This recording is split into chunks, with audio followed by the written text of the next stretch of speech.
Today, I want to talk about the 6 actions you can take today to start or grow your SEO agency. And so, if it doesn't matter what size you are right now, these particular actions will help you no matter if you're just starting or if you're at $40,000 a month or beyond. These things will certainly help you. Now, one thing I actually didn't include in this presentation, which just crossed my mind, I really wanted to share with you guys, and it's just kind of something to think about. And anyone who's had a conversation with me, you've probably heard me say this, but one thing you do not want to do when you're trying to build an SEO agency, especially in the beginning, is don't pretend to be bigger than you are. That's like a huge mistake that I see people make is, they build out these sites. They're kind of general. There's really no face to it. They offer SEO and social media and PPC, and it just looks like every other agency website that you'll see. Just do a simple Google search, look up your city plus SEO company, and you'll see these sites that are just very general, and they're not personalized. So when you're starting out, your biggest point of leverage is going to be yourself, because if you can build your brand on you personally, make the site very personalized, and take advantage of the fact that you're small. Like, people don't realize, but companies, like especially local companies, love working with people who are in that local area. So, and like I've had so many clients in St. Louis that they chose me just because I was in St. Louis. And maybe they chose me too because I somewhat know what I'm doing. But one of the key things was that they knew that we could meet up in person and talk about the campaign. And they knew I was, super close by. So there's just something different about that. So, but the reason how I was able to get to that point is because when I started my agency, when I started Gotcha SEO, I never tried to appear to be bigger. Like, if you go and look in the archive.org in my old website, you'll see it will be like, I'm the #1 SEO freelancer. Like, I purposely said that I'm the only person doing this because I wanted to build that one-to-one relationship. And that's a really big deal. So when you're thinking about, how to differentiate yourself, we overcomplicate it a lot. And really the easiest way to differentiate yourself is just to make you the face of the company, of the agency, because no one else can be your face. No one else can be you. So it's the easiest thing to do right away, because someone's going to go to all these generic agency websites and they're going to your site and you'll be like, hey, this is me. Like, I'm not huge, but I know I'm going to do my best to make sure you get the results. So it's a very small tweak, but it makes a really big difference. Now, it's important to, not take it out of context. You're not going to be this way forever. It's not just going to be you, but it's more like you're the figurehead of the company. And when we use the systems that I've built here in Gotcha SEO Academy, you're going to you can continue to be the face, but all of the work on the back end is being done by your team. So even when you get bigger, you're still the face. Maybe you've also delegated the sales component, but ultimately you're still the face. And on the back end, your team is doing the work. And you make that clear during the proposal process and the sales process. You say, once you sign up, I'm going to assign an account manager to you who's going to be handling your campaign. And then you just say things like, I'm always keeping tabs on the campaign. And you can say everyone who works under me has been trained through our system, which can just be this system here in Gotcha SEO Academy. But the point is that don't try to seem bigger than you are. So that's kind of the first point, which I didn't say in here, but it's very important. So first one, like we were just talking about, niching down. There's nothing that will make your life easier than niching down. You've probably heard it a million times, but the truth is, common sense is not common practice. And everyone wants to be bigger, appear to be bigger than they are. Everyone wants to try to target every single possible client that they could ever get in the world. But the truth is, it's actually much harder to do that. It's way harder for so many reasons. Just from a pure branding perspective, like we're looking at rankings.io here. It's very clear what they do, right?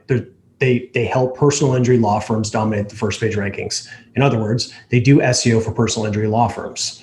That is abundantly clear. And that becomes very easy for them to push this, in this particular vertical, because every single piece of their marketing, every part of their sales process, every part of the personal brand that Chris has is all built around this concept that they help personal injury law firms. And it makes everything easier. It makes your marketing easier. It makes your sales easier. It makes your fulfillment easier. And also it actually makes generating referrals even easier too. Like, for example, when a personal injury lawyer reaches out to me and, maybe I don't want to work with clients, I'll just be like, yeah, just go to Chris. And like Chris will close them without even trying because he's the guy that does that. So you want to become the guy in that particular niche or vertical. Now, there are a few ways to niche down, and obviously we could go on for a very long time about this, but the most obvious is by vertical. So picking personal injury, picking a vertical that has a really high customer value. Obviously, lawyers are always good. That's always an easy one to go after, but there are many others. You could do HVAC, you could do plumbers, you could do endodontists. Like, there's just so many possibilities. And then if you really want to get granular, you could target the specific vertical in a city if you really want to go that granular. And people are so afraid to do that, but you wouldn't believe how many opportunities there are. Like, even just in the St. Louis area, if I targeted St. Louis, Chesterfield, Baldwin, like all the surrounding cities, I could probably find, maybe 25 to 50 endodontists that I could go and hire, try to pursue for an SEO contract. And if you think about it, if I get 20 of those, that's a very, very good revenue number. So we need to really, instead of thinking so large, we need to think really, really narrow. How specific can you get? So that's the first way, is to look at, specific verticals that are high value.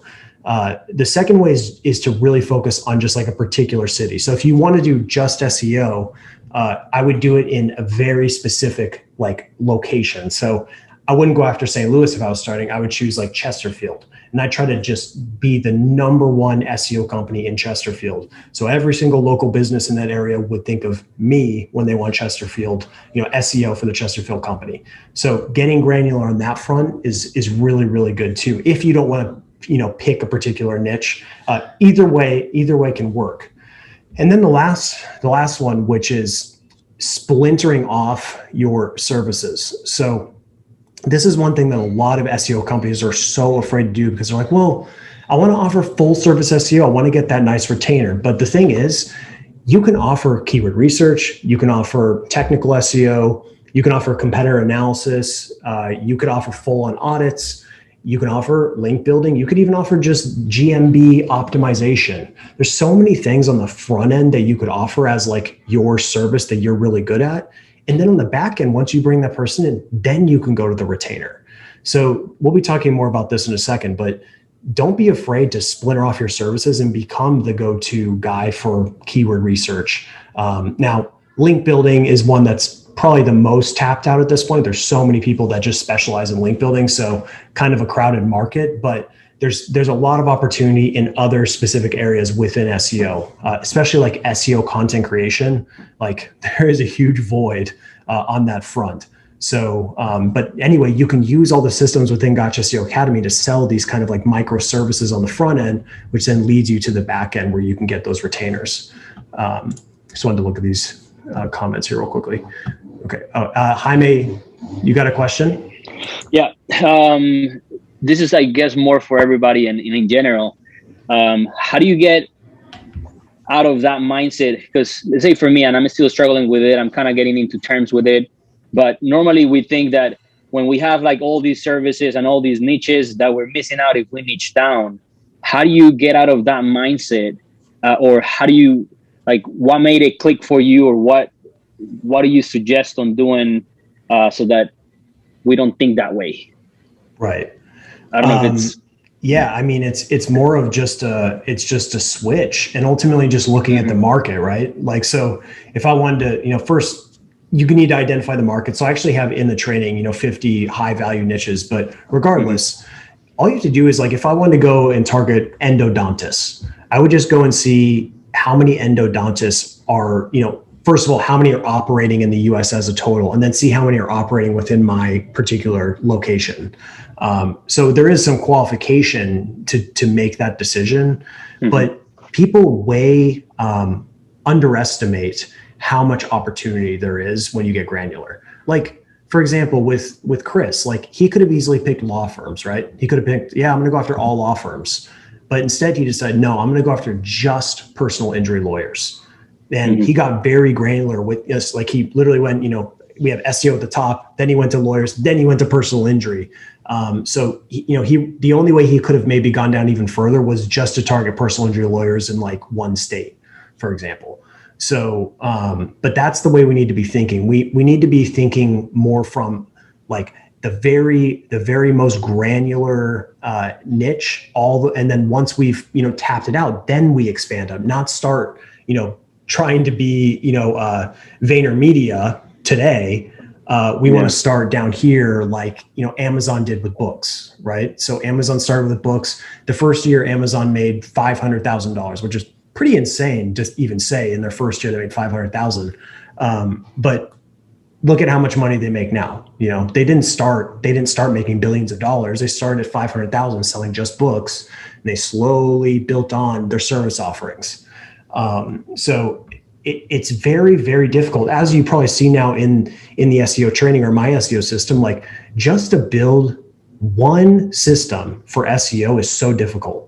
Like just to even build a system just for keyword research alone is so incredibly challenging. So imagine trying to build out systems for web design and SEO and PPC and social media. Like that's a huge undertaking. So ultimately, the real value of niching down is that you will actually provide a better service, because you're going to be so focused on that one particular offering, as opposed to being like, yeah, we'll sign you on for SEO, but also we're going to do this huge web design that's going to take up all of our time. So then it doesn't work. Like it just, so, but as far as like the mindset, it's just more of thinking more in an abundance mindset, right? Like that's just what it comes down to. Like money is abundant and opportunities are very abundant. It's just, we get so concerned that like, we need to target everyone, but you don't need a whole lot. Like, I mean, think about it. The math here, let's say you wanted to get to $50,000 a month. Let's do that by 2,500. That's literally 20 clients paying you $2,500 a month. Like 20, like that, how small that is? 20, you just got to find 20 people who will be willing to pay you $2,500 a month, which isn't even that much, especially when you target these particular verticals. So like, that's why we need to really, really get granular about it, because you don't need a whole lot. That's the thing. And even then, once you've tapped out a particular vertical, just move into another one. It's a simple move, but it's much harder to try to start with like this huge approach where you're just like juggling so many different services, so many different niches. It's so hard. I would never do it. I wouldn't even wish it upon my worst enemy, to be honest. I actually made that mistake, and that's why I'm coming into terms of niching down even on the service by itself. Right. Service and industry. That way, it's like, okay, you become the expert of these, and these are the only people that I'm working with. Right. But yeah, I just wanted you to address it, because I don't feel I'm the only one that is going through these issues, and I think a lot of people do. So if I guess if they can relate somehow, hopefully everybody's successful in this call, and whoever is listening to this. So yeah, I mean, and really everything when you're an entrepreneur is all about fear. So like if you're not doing something right now, or you're resisting a particular thing, it's usually out of some sort of internal fear about it. And the only reason why we go broad is because we're fearful that there's not enough opportunity. That's the only reason. So like if you look at how like Gotcha SEO has transitioned over the years, now like my messaging is like only for people who are SEO agency owners or people who want to start SEO agencies. Like that's a very small group of people. Like there aren't like, you think about really, if we think broadly, like some people don't even know what SEO is in the first place. Like, let's start there. And second of all, most people don't know that like there are businesses paying people to do SEO. So we just, keep getting more and more granular there. But that's what you need to do. And like, maybe I'll even try to get more granular than that, but that's the way it is. It makes everything easier. I promise you, it'll make your marketing better. It'll make your sales easier. It'll make your fulfillment easier. It just does. So it works. For sure. Yeah. Thank you. You're welcome. Sorry about that, guys. Had some serious landscaping stuff going on today. All right. Number 2, create a VSL or a case study. This is really the same thing, but I cannot express how much this helps. If you've ever tried to get clients, if you've ever started an SEO agency or you currently have one, you know how easy it is to get wrapped up in chasing shiny object marketing tactics. Like there's so many marketing tactics that you can go after. You can do chatbots, you can do SEO, you can do PPC. Like there's a million things, and there's always a new one coming too. Like now we have TikTok. Like there's an abundance of marketing opportunities, but there are only a few core methods that have stood the test of time. And one of them is just a simple presentation. That is by far the best marketing vehicle you will ever have.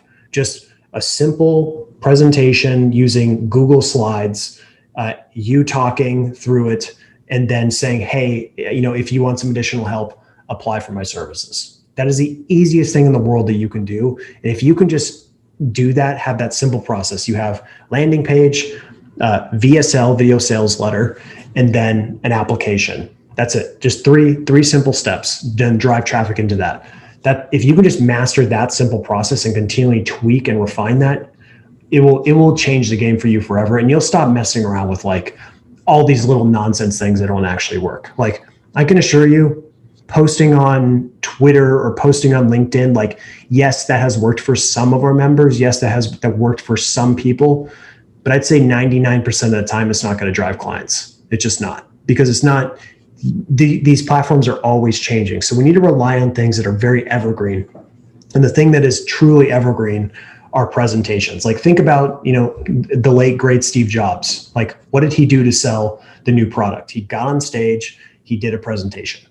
Like we're talking about the most valuable company in the entire world would rely on just a simple presentation. That's it. They didn't do anything fancy. Just rely on a simple presentation. So it certainly does work, and I highly recommend it. And doing it in that simple process, landing page, video sales letter, targeting your specific, target market, and then the application, and that's it.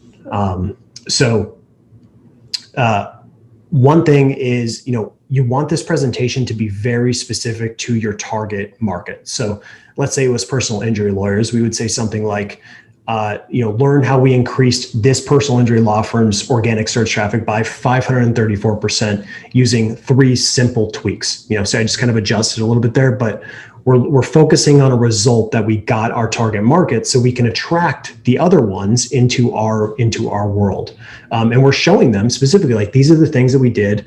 And if you want us to help you do the same thing and to grow your traffic or improve your rankings, apply today. It's simple. And this presentation that you're looking at here, roughly 40 minutes. So I'd be looking at anywhere between 20 minutes to 40 minutes for a video sales letter. That's about the sweet spot.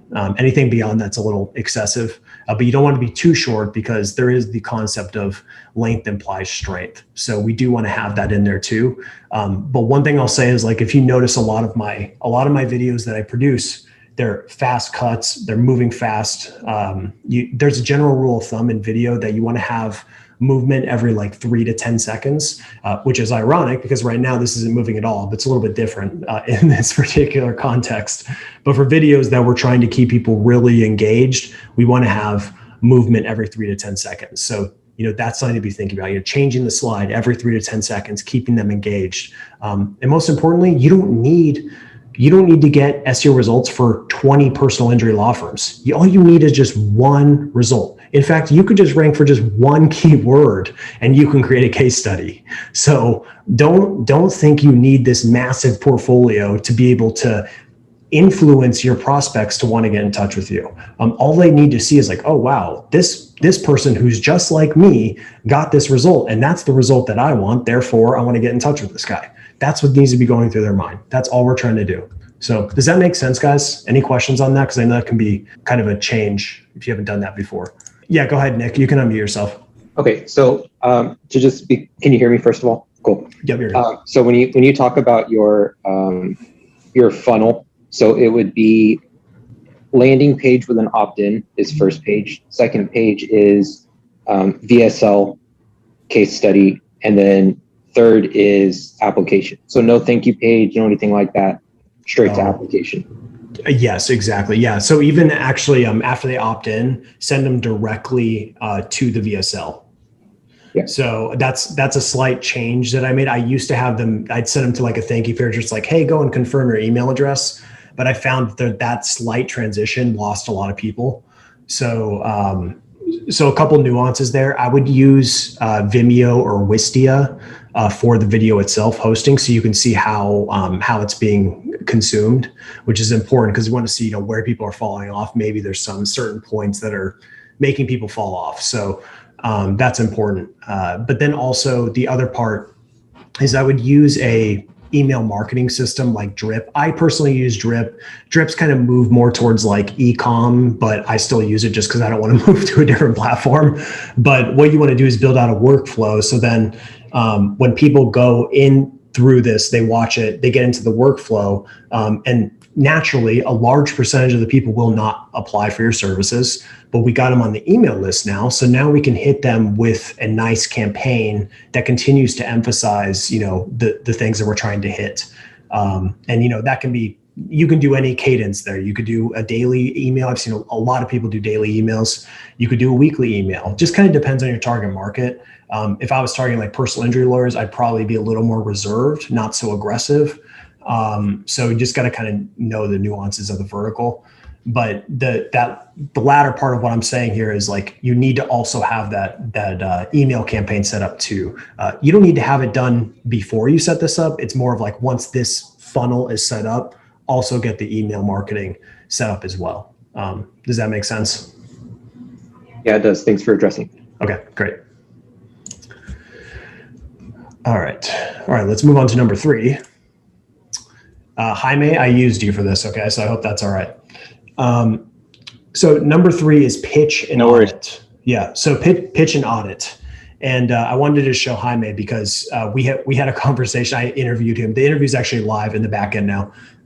But we had this interview and we were talking about the website audit thing. And then like a couple hours later, he's like, hey, I just sold my first $150 website audit. So the value, I cannot express how valuable this is. This slight switch, it's almost like cheating almost. Like I feel like I'm cheating when I do this because I know I'm just crushing anyone who I'm competing against, because all the big agencies, like the big SEO agencies, their entire sales process is get you on a discovery call. Here's a really huge SEO proposal. Like that's their process. And that doesn't really work because it does work because most people are used to that because of classic RFP model. But this process where we have the discovery call, and we say, hey, so I would definitely, this looks like a good opportunity. But the first step in our process is to do a complete SEO audit. And this is always the first stage of our process because it helps us, first of all, see what we're working with and ultimately helps us develop a roadmap for getting results. And so we don't want you to commit to a long-term engagement. We just want to make sure that this is a good fit, the opportunities are there, and ultimately that we can really help you. So that's kind of the angle that you're taking, is that, hey, this is just a simple thing. It's a one-time investment, no long-term commitments. And really what we're trying to do is we're just trying to get them to spend money with us. We want them to invest money with us, because once they pull out their credit card and they've made that commitment to invest money with you, you have them. No one else will have them. Now, very rarely you might have some companies that will get multiple audits, pretty unlikely, but for the most part, like once they have decided to give you that investment for that audit, you've pretty much eliminated all the competition. So all those big, massive proposals that these big agencies are going to produce, they're going to be irrelevant because you got this person on the audit. So the only thing they're thinking about is, hey, I gave this guy money and I want to see what this audit is all about. I want to see what they came up with. And then from there, once you've delivered this awesome audit, and I can talk about the deliverables of the audit if you guys want, but once you've delivered this audit, you just go through it, you talk to them with you, work through it, and you say, and so, yeah, I mean, this is everything that we found. These are all the opportunities. And if you want to, if you want us to go through and help you, either advise you through fixing these things and pursuing these opportunities, or having us take over the whole campaign and doing it for you so you don't have to worry about it, we can do that for you. and then you send the proposal for the full service. So you see how that process is much different. It's a longer process, but I can tell you it's much better. Because another thing from your end is that it's another way for you to qualify that lead and qualify that client, because you may find out after you do this audit that like maybe this person isn't a good fit for you just because they're already like doing all kinds of crazy things and it's like an audit. So like if they're being out of control with just a simple audit, just imagine how they would be in a 6-month commitment. So this is also another mechanism for us to make sure that we're working with the best clients possible. So yeah, I just wanted to celebrate this win for Jaime because it's awesome. And even though he did 150, which I've talked to him about, he needs to do more, but still having the courage to pitch the audit over the phone is a win within itself. So I recommend manipulating and testing the audit price. So like if you're new, I would go really low, like super low. And yes, you're not, the purpose here is not to make a profit in the beginning. The purpose is to get people to give you their credit card and make that commitment to you, because if they make that commitment, that, kind of baby step, it's going to be much easier to sell them on the retainer. But like I said, if you're just starting out, go low. But as you develop a bigger portfolio and you're building up your confidence, you can start to go higher with these audits, especially, like I gave an example, I think it was maybe last week. We're working with a venture-backed startup. I pitched a $10,000 audit. I would have never done that in the beginning because I would have never had the courage. And the funny part is looking at this $150, I took on SEO contracts for $100 when I was starting out, like $100 a month. And so, it takes time. It takes time to build up that courage. It takes time to, demand those bigger investments. But one thing that's helped me a ton is having the confidence to know that I can get the result. And once you have that confidence, like real confidence that when you take on a campaign that you're going to be able to add value to this business, you're actually going to be able to help them, selling becomes so easy. It's not selling anymore because you're just like, you just know that you're going to get them the result. So work to build up that tolerance. Every phone call you have, pitch the audit. I can't recommend it enough. You got to put your reps in, but it will certainly get easier. But definitely work your way up. Don't try to pitch a $10,000 audit if you've only had 20 leads. It could be pretty tough. So any questions on that? No questions, but just to add, I have the conversation with her tomorrow at 4. So wish me luck. Awesome. But yeah, awesome. The idea is to kind of go over each page of the audit, and that's it. I mean, hopefully she'll be interested and we'll make something happen. Right. Yeah. And it's important too that when you're going over it, you're establishing yourself as the expert, right? So that's Yep. important. You're showing her, you're leading her to show her hey, these are the opportunities. And notice I use that word opportunities. Always talk about opportunities. Don't talk about problems. That is a huge switch that I made a few years ago. I used to be hey, you need to fix all these SEO problems. And I realized I'm why am I talking about problems? We need to talk about opportunities, because the only reason to even hire an SEO is about the opportunity that you're going to grow your business. That's the only reason. Yeah. So we're just giving them opportunity. We're helping them achieve their goals. So, using that word a lot is a big deal. So just a little small tip there. Cool. All right. Let's move on to number 4. All right. So we already mentioned this a few times, but double your prices. So Jaime charged $150. He probably should have charged $300. And then if he charged $300, he probably should have charged $600. And the mindset behind this is that the way I always look at it and the way I always kind of keep myself in check is the first number that comes to my mind, I assume is my a lack of confidence, right? So whatever number first comes to my mind is my imposter syndrome number. That's the number where I'm ooh, I don't want to, maybe this is a good number, because you're always going to undervalue yourself, no matter what, no matter how confident you get, no matter what you do, no matter your past successes, people undervalue themselves. Everyone, even The Rock will undervalue himself at some point, even today.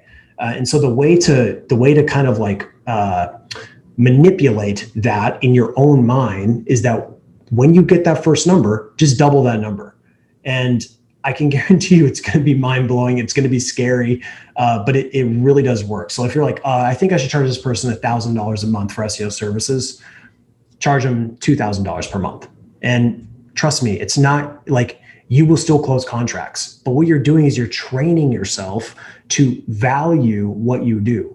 And the more you train yourself to do that, the easier it gets. And so that's what we need to be thinking about is like, it's all about having checks and balances in play to make sure that you're not undervaluing yourself. And I can tell you the reason why I know that all of us are undervaluing ourselves. Maybe there's some people here that are extremely confident, but I know this because I have undervalued myself so many times, countless times. I'll pitch a number and this more in the past, but now that I have this mechanism in place, not so much. But when I would pitch a certain number and then I would get it, I'd be like, I probably should have done X. So you always have that like regret that you should have done more.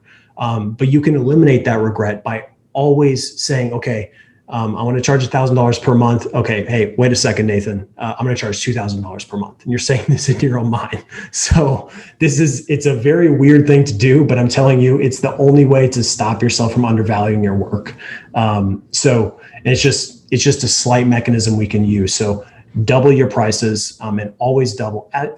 Maybe you don't have to double. You could go maybe a little bit further up, whatever percentage you want to go. I just say double because it really emphasizes the fact that you're not undervaluing yourself. And ultimately, the way I look at it is if we're trying to build confidence, we should be a little nervous about the price that we're pitching.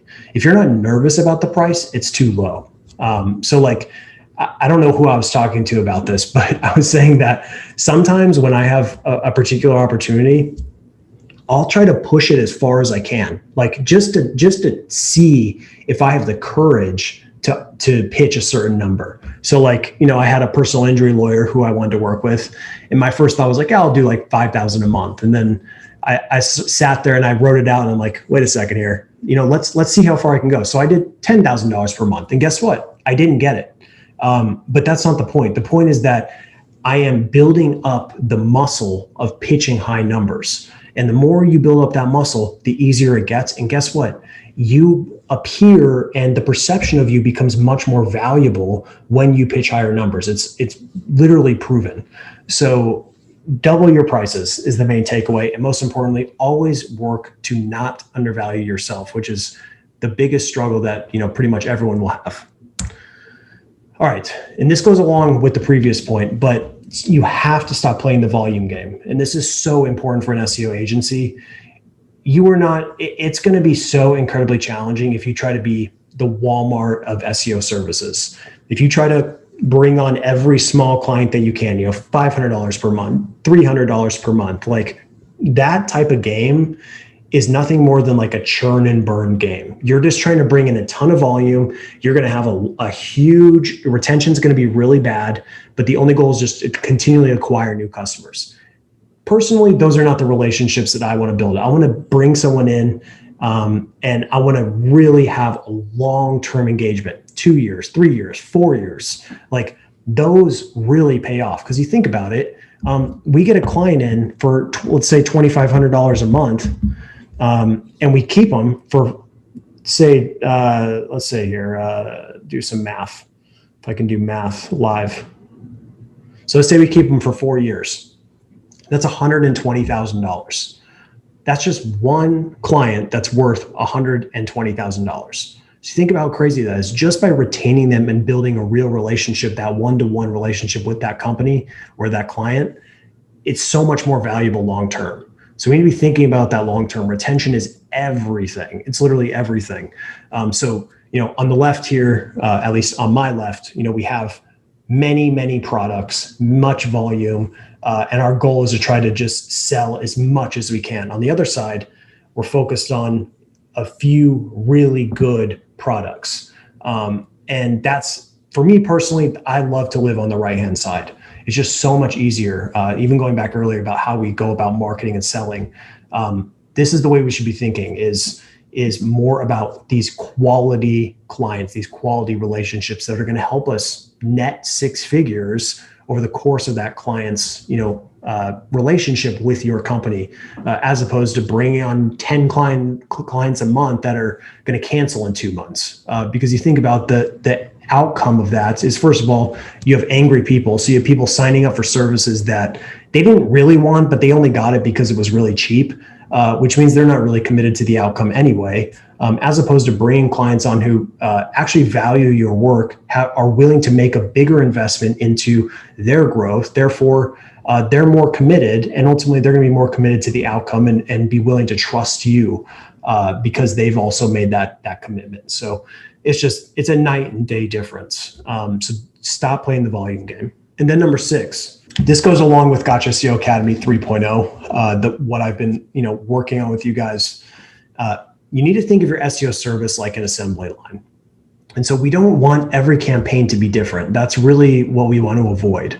Well, first of all, every campaign will be different, but what I'm saying is the way that we approach every campaign can't be different. It needs to be the same each time. Now, there's always going to be iteration. There's always going to be slight tweaks here and there depending on the circumstance. But when we think about our SEO service as an assembly line, like if you had to put out a car that was safe as possible for everyone, you couldn't wing it every time, right? You have to be really surgical. You have to be really scientific about creating safe cars. And even like you look at the technology in this picture, it's insane, but even they still make mistakes with their systems, and they have to do recalls to fix those issues that are basically from the system itself. So no system will ever be perfect, but we still need to be thinking in the way that, it's almost like a factory, like from A to Z, how are we getting that end result, which is in SEO is going to be getting, those top rankings. So the way I've developed the new training is to exactly be like that. It's to be like an assembly line. It's very, very specific from A to Z for what you need to be doing. Every single campaign should go through this process, and you should be able to get the outcome that you're going for. There's always going to be nuance in every campaign, but if we can get, 80% of this process systemized, your life will be a million times easier. And that's really my goal for you, because I used to do all this stuff myself, and I did not have much fun doing SEO. I got very burnt out, and I did not want to do SEO anymore. And then I read, I don't know what book I read for the first time about systemizing things, but that was a game changer for me. And then I just sat down and I said, you know what? I'm not going to do these certain tasks ever again. Like I just made a commitment. I'm never going to do these again, no matter what. Even if it takes me a week to build this system and my clients are upset that a certain thing isn't done, like I'm going to build this system so I don't ever have to do it again. And that's the way I've approached this system in the academy. And fortunately, you guys don't have to do it because I've already done it for you. All right, guys. Any questions on that? I know it's probably a lot to digest, but yeah, there's just so much opportunity with building an SEO agency. And one thing I'll say too is there's a lot of people that want to pursue affiliate ventures or like building niche sites, which I think everyone should be doing that. If you have the SEO skills to do it, you should do it, which you should at this point. But a huge mistake is starting an affiliate business or any business like that without capital, because it's going to take you literally so long to get the results. So one thing which you're probably going to see me pushing a lot relatively soon is that I think most people should try to take on some clients as their initial way to make money online, quote unquote. Because once we get that cash flow, we can take the cash flow and we can reinvest it into these other properties that are going to help us diversify our income. Because we don't ever want to be too reliant on client SEO, because things like COVID may happen and then you lose a bunch of clients, and then if you don't have an additional revenue stream, it can get a little sketchy. So, but in the beginning, getting clients is really one of the best things you can do, because it gives you cash flow, and cash is king really when it comes to business. So and even then, when you have cash flow coming in, you can grow these niche sites much faster. And if you can grow the niche sites faster, you can grow your revenue faster with those niche sites, and ultimately increase cash flow on that front, and then eventually maybe even flip them if you want to. But a lot of people have it backwards. They start with the affiliate stuff, and then it's like 5 years have passed. Like, why am I not doing anything. Well, it's because they're undercapitalized and they don't have enough money to actually produce the result. So it'd be like if, you were trying to do SEO for free for a client, like how much work would you do? You probably wouldn't do a whole lot. So, but yeah, that's just one extra little point. So, all right, guys, have a good day.